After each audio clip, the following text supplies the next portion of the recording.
diskusi kami tentang analisis SWOT, yaitu tentang Google Classroom. Sebelumnya kami akan memperkenalkan apa itu Google Classroom. Ini adalah anggota kelompok kami, terdiri dari 6 orang. Google Classroom, lambangnya seperti ini. Google Classroom merupakan salah satu manajemen pembelajaran atau biasa dikenal dengan sebutan LMS. Nah, pembelajaran itu bisa dilakukan di LMS itu untuk mendukung pembelajaran. Nah, gimana cara mendukungnya? Yang pertama, itu bisa menyederhanakan pembuatan pembelajaran. Yang kedua, yaitu pendistribusian. Yang ketiga adalah penilaian. Dan sasarannya, yang pertama itu guru dan siswa, yang kedua itu bisa orang tua, dan yang ketiga adalah institusi pendidikan. Selanjutnya, untuk beberapa serangkaian penjelasan akan dijelaskan oleh teman saya sebagai berikut. Baik, kemudian untuk fitur dari Google Classroom itu ada fitur arsip program. Yang selanjutnya ada fitur penilaian, kemudian fitur pembagian materi, dan ada 2 fitur lagi, yaitu fitur pengumpulan tugas serta fitur survei atau bisa digunakan untuk absensi kehadiran. Baik, selanjutnya yaitu yang pertama yaitu kekuatan dari Google Classroom itu sendiri. Yang pertama itu mempermudah komunikasi antara guru dan peserta didik, kemudian peningkatan keterlibatan pembelajaran siswa, kemudian platform ini yang terintegrasi dengan Gmail, dokumen dan Drive, kemudian mudah digunakan oleh guru dan siswa, kemudian efisiensi pengelolaan tugas dan penilaian. Kemudian selanjutnya itu aksesibilitas tinggi melalui berbagai perangkat yang bisa diakses dari HP, laptop dan komputer. Kemudian pertanyaan guru bisa langsung dicantumkan di Google Classroom dan siswa tersebut bisa menjawabnya langsung. Kemudian membuat kelas lebih interaktif dan menyenangkan. Lewat pembelajaran Google Classroom ini pembelajaran akan lebih interaktif dan menyenangkan. Kemudian fleksibilitas dalam waktu dan tempat belajar. Nah, Google Classroom ini bisa diakses dari jarak jauh, kemudian waktu yang fleksibel yang bisa dibuat langsung dalam fitur Google Classroom. Kemudian dapat melatih siswa untuk berpikir host, yaitu misalnya guru memberikan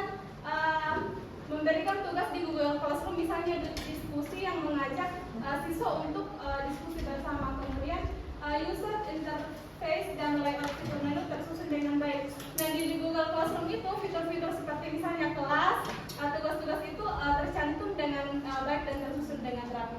Sekian dari saya. Di sini saya akan mencoba menjelaskan tentang kelemahan dari Google Classroom. Yang pertama yaitu membutuhkan jaringan internet, di mana di seluruh Indonesia ini belum tersebar seluruhnya penggunaan dari jaringan internet, dan juga ada beberapa mahasiswa yang menengah ke bawah untuk mendapatkan jaringan internet itu susah karena harus memberi kuota. Lalu yang kedua yaitu tidak semua memiliki fasilitas perangkat seperti HP dan laptop.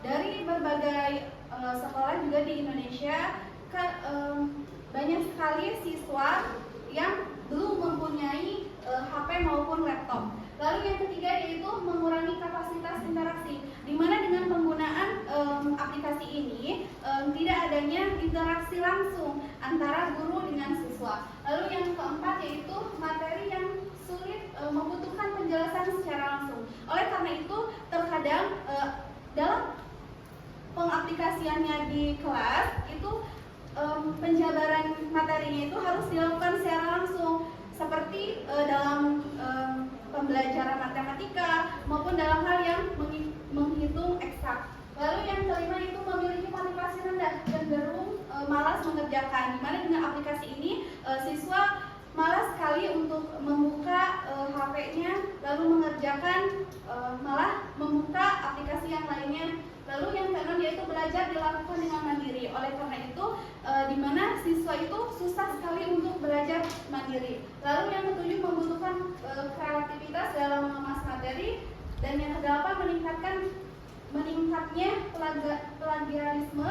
Lalu yang ke-9 membutuhkan pengawasan agar tidak membuka konten lain, dan yang ke-10 memerlukan adaptasi atau pelatihan bagi peserta didik dan pendidik. Selanjutnya saya akan menjelaskan tentang opportunity atau peluang. Yang pertama yaitu akses pendidikan yang lebih luas. Jadi Google Classroom ini bisa diakses secara jarak jauh. Kemudian yang kedua, sumber daya digital yang beragam. Jadi guru bisa mengunggah dokumen baik dalam bentuk PDF, video, dan lain-lain. Kemudian yang ketiga, pengembangan keterampilan digital. Yang keempat, dapat terintegrasi dengan perangkat dan aplikasi lainnya.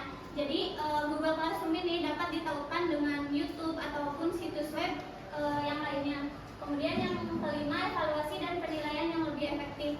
Evaluasi dan penilaian ini di Google Classroom kan ada fitur untuk mengunggah tugas dan juga fitur penilaian atau evaluasi. Kemudian yang keenam, meningkatkan kesadaran pentingnya teknologi. Yang ketujuh, pemerintah mendukung adanya penggunaan platform digital. Kemudian yang kedelapan, penunjang atau pelengkap pembelajaran. Google Classroom ini bisa menjadi penunjang atau pelengkap pembelajaran bagi guru. Kemudian yang kesembilan, meningkatkan motivasi belajar siswa. Yang kesepuluh, mempermudah guru dalam proses pembelajaran. Contohnya misalkan untuk pengumpulan tugas bisa menggunakan Google Classroom.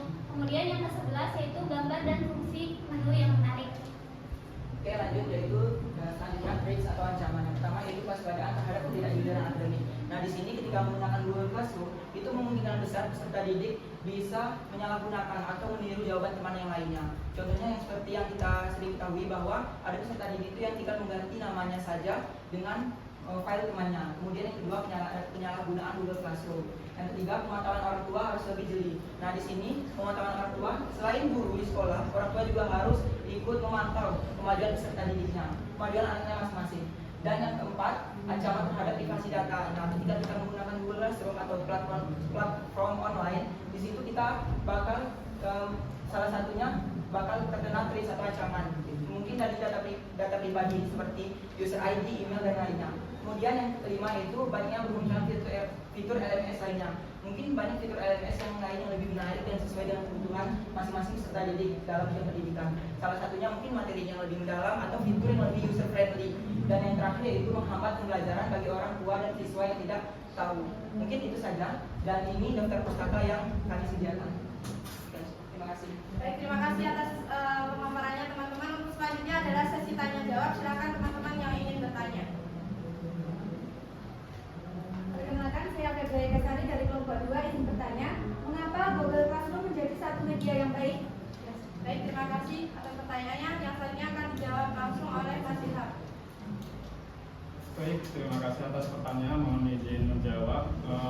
Google Classroom menjadi salah satu media pembelajaran yang baik dikarenakan menawarkan kemudahan bagi guru dan siswa dalam mengelola tugas, materi, dan komunikasi dalam satu platform. Terima kasih.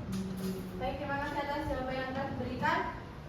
Untuk selanjutnya adalah kesimpulan. Kesimpulan dari pembelajaran ini adalah tidak jauh beda dari apa yang sudah disampaikan oleh Mas Ilham, dan perlu teman-teman garis merah platform tersebut. Google Classroom ini bisa dipergunakan untuk pembelajaran jarak jauh. Seperti yang kita pernah alami ketika ada COVID. Nah, Google Classroom di sini bisa membantu menawarkan untuk solusi tersebut. Terima kasih, sekian dari kelompok kami. Semoga bermanfaat. Wassalamualaikum warahmatullahi wabarakatuh.